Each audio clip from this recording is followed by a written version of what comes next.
In this video, I'm going to share with you several options on what you can do to keep your feet warm in the cold, considering boots. Boots are a huge challenge. I've got an array of boots that I'll be showing you, from moderate to totally crazy, to give you an idea of the different steps that you can go through to keep your feet warm in the cold.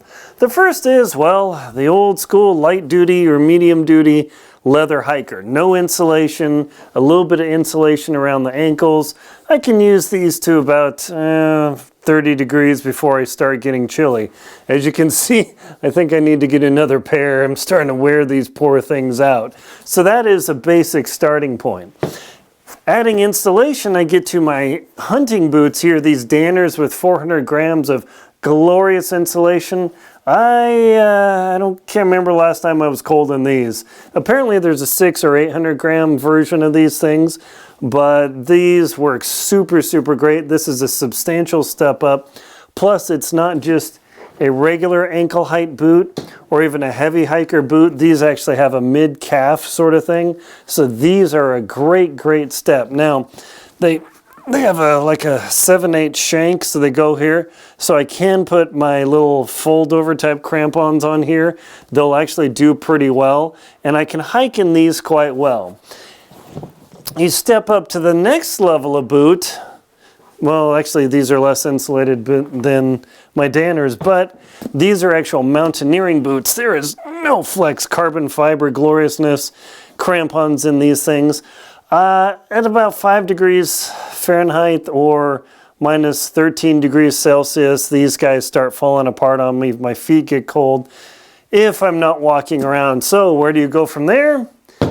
You step up to the double boots. These are La Sportiva Bronces. I've worn these on climbing in Mount Elbrus in Russia, which going to Russia right now is a bit of a problem, but whatever. These things, double boots, the liner, meaning double boot, the liner actually comes out. I don't want to take it out because it's an epic. This is something that you go for much more serious mountains.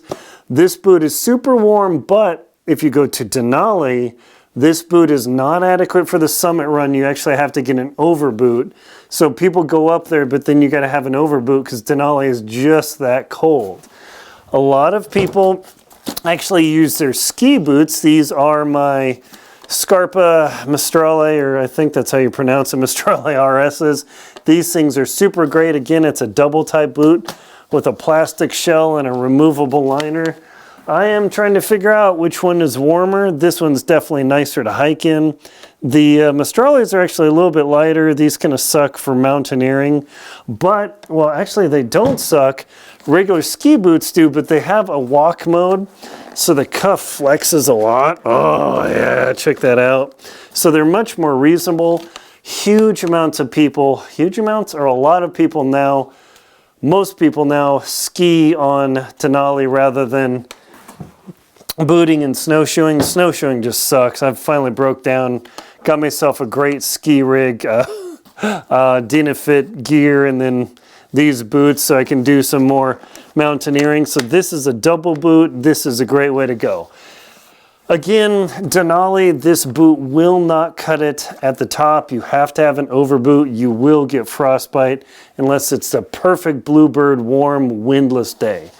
Then I also have my Alpha Mordre boots. These things, this is what I wore to Antarctica for 3 months straight. As you can see, well worn and used, but they've got a super thick wool liner. The wool liner is incredible. So that is another option if you need some serious boots. And then if you want the ultimate, there are 2 boots on the market. One is the Malay Everest, and then the other one is the Olympics Mons Evo, I believe. This is the ultimate boot. It's ridiculous, like 5 pounds a piece. I mean, you're walking like this. But these are all the different boot options to keep your feet warm. I can't even lift all these up when it's super cold. So if you need some boot options, you can definitely go with these and keep your feet warm. Be prepared to spend some money. I mean, the cheapest boots that I have here, these were something around the realm of $300. Great insulation. The cubes, 5, 6, 7. These guys, 700.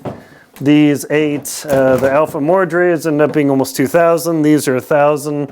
I mean, crazy, crazy expensive. So really, if you need something, think about the hunting boots like a Danner's or whatever, and they've got Primaloft in them. So if you don't want a crazy mountaineering boot, but you still want something to hike in, and you want something super warm, cannot recommend these enough.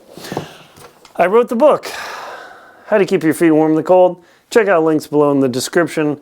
I am very familiar with cold travel. Skied to Antarctica, skied to the South Pole for 3 months straight. So definitely check out the links. I've got over 100 suggestions in here.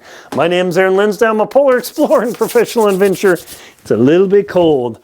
Please like, comment, and subscribe to the channel so you can get more info like this.